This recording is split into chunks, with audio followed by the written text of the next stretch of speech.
రోజు 2025-26 సంవత్సరానికి గాను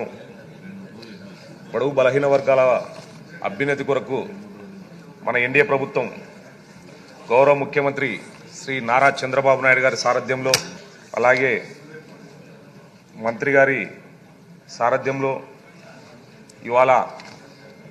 20,218 కోట్లు పేద బడుగు బలహీన వర్గాల వారి సంక్షేమానికి కేటాయించడం అన్నది చాలా సంతోషించదగ్గ విషయం అధ్యక్ష గతంలో 2014 నుంచి 19 వరకు గౌరవ ముఖ్యమంత్రి శ్రీ నారా చంద్రబాబు నాయుడు గారు ఏదైతే దళిత వాడలో ఉన్నటువంటి చంద్రన్న పేరుతో ఆనాడు సప్లాన్ నిధులతోని ఎస్సీ కాలనీలో కనీస మౌలిక సదుపాయాలు ఉన్నాయా లేదని చెప్పేసి వాటన్నిటికీ ఒక దళిత తేజం అనే ఒక ప్రోగ్రాం కూడా ఇచ్చి 2016 నుంచి 19 వరకు బడుగు బలహీన వర్గాల కాలనీలో తాగునీటి సమస్యలు ఉన్నాయా, గృహాల సమస్యలు ఉన్నాయా, లేకపోతే డ్రైనేజ్ సమస్యలు ఉన్నాయా,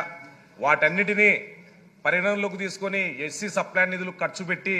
ఆనాడు చంద్రన్న బాటతో సీసీ రోడ్లు కానివ్వండి అన్ని కార్యక్రమాలన్నీ కూడా